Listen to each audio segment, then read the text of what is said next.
Today, I am going to make a very interesting electronic project, an LED circuit that turns on automatically when the door is opened.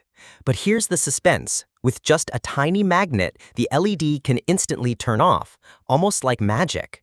Let's carefully build this step by step. I am using a BD139 NPN transistor as the main component of this circuit. To begin, I apply a thin coating of solder on them.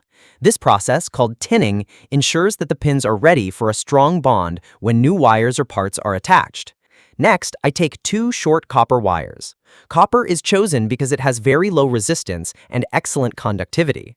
I solder one copper wire to the emitter pin and the other to the base pin of the transistor. After attaching them, I apply solder again on the copper ends so that the upcoming component, the reed switch, can be fixed easily. Now I solder a reed switch between these two copper wires. The reed switch is a tiny glass tube with metal contacts inside that respond to a magnetic field. This component will act like a sensor for our circuit. Once fixed, I trim off the extra leads of the reed switch to keep the design compact and clean. Moving to the collector pin of the transistor, I trim it shorter to avoid unnecessary length, then apply solder to prepare it. Onto this collector, I solder a 1 k-ohm resistor. This resistor acts as a current limiter to protect the LED from receiving too much current and burning out.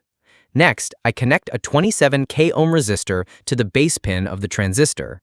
The purpose of this higher value resistor is to control the base current and ensure that the transistor only switches on when the reed switch allows it to. I take a red LED, bend both of its pins carefully for alignment, and solder the positive pin, the anode, to the 27 k-ohm resistor. Then I solder the negative pin, the cathode, to the 1 k-ohm resistor connected to the collector. After soldering, I trim off the extra leads to make the circuit neat and professional looking. It's time to connect the power supply. I am using a 12-volt battery. I solder the negative wire of the battery to the emitter pin of the transistor and the positive wire to the positive pin of the LED. With this connection, our circuit is now complete and ready to test. Here's the moment of truth. As soon as I connect the battery, the LED glows brightly, just as expected. But when I bring a magnet close to the reed switch, the LED instantly switches off. When I remove the magnet, the LED turns on again. It feels mysterious, but it's actually the smart use of electronics. The reed switch acts as the controller. When the door opens, or when no magnet is present, the reed switch closes the path and allows current to flow into the transistor's base through the 27 k-ohm resistor.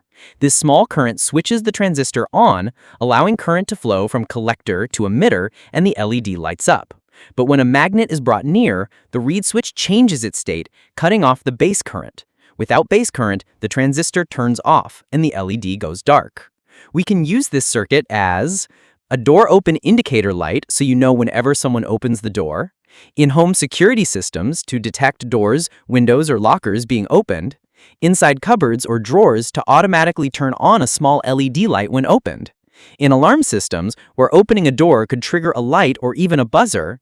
It can even be modified for smart home automation projects. And here's the suspenseful ending. Imagine this little circuit hidden on your door frame. The moment the door opens, the LED glows instantly, revealing movement. But with just a small magnet in your hand, you can secretly turn it off, as if you had a hidden key. That's the beauty of combining simple components to create something both useful and fascinating.